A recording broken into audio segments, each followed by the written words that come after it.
Hello everyone, আবারও তোমাদের সাথে একটা ছোট্ট মিনি ব্লগ নিয়ে চলে এসেছি। ও হ্যাঁ, আজকের বারটা হলো শনিবার।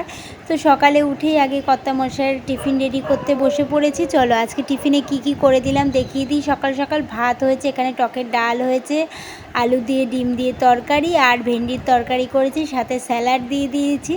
এরপর ওর টিফিন বক্সটা প্যাক করে দিলাম, দিয়ে এবার আমার বাড়ির যা যাবতীয় কাজ টাজ ছিল, ছেলেকে খাওয়ানো দাওয়ানো সব কমপ্লিট করে আমিও লাঞ্চ নিয়ে বসে পড়লাম। চলো লাঞ্চে কী খাচ্ছি তোমাদের সাথে শেয়ার করি। ফার্স্টে দেখতে পেলে ভাত আছে হলো ভেন্ডির তরকারি, সকালে করেছিলাম আম দিয়ে টকের ডাল, আর আছে আলু দিয়ে ডিমের ঝোল। এই দুপুরে লাঞ্চ। এরপর লাঞ্চ করে একখানা টানা ঘুম দিয়েছিলাম। এরপর বিকেলবেলা ঘুম থেকে উঠে পড়ে দেখো এখানে সব ড্রেসপত্র বের করে নিয়েছি।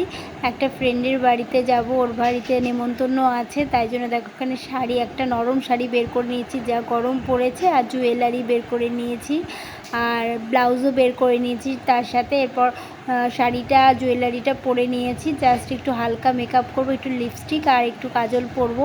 প্রচণ্ড গরম যা পড়েছে আর ভালো লাগছে না। এই যে কী বলে, সকালেই যাওয়ারও নেমন্তন্ন করেছিল, কিন্তু সকালে যেতে পারিনি, এত যা গরম পড়েছে, ওর জন্য বিকেলেই যাচ্ছি। আরও 2-3টে ফ্রেন্ড যাবে বললো, তো ওরাও যাচ্ছে, আমিও এই যে রেডি হয়ে নিলাম।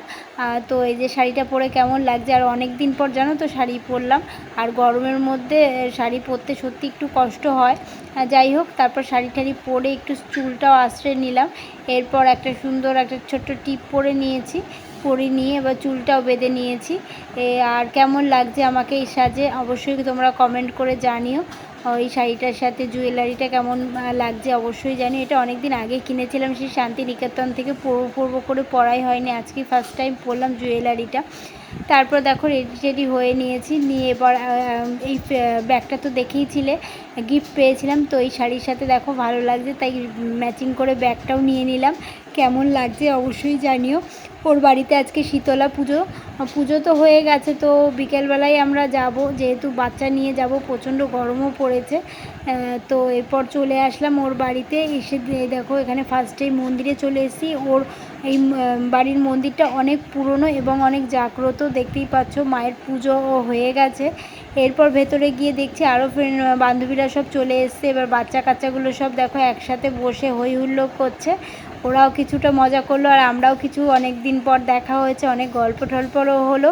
হওয়ার পর এবার তারপর ও প্রসাদ দিয়ে দিল, যে বান্ধবীটার বাড়িতে গেছিলাম। ও দেখো এখানে ভোগের প্রসাদ, খিচুড়ি তরকারি দিয়ে দিয়েছে, আবার বাড়িতে দেওয়ার জন্য দেখো এখানে প্যাকও করে দিল, বাড়িতে নিয়ে চলে এসেছি। যে এরপর প্রসাদটা সবাই মিলে ভাগ করে খাওয়া হলো বাড়িতে।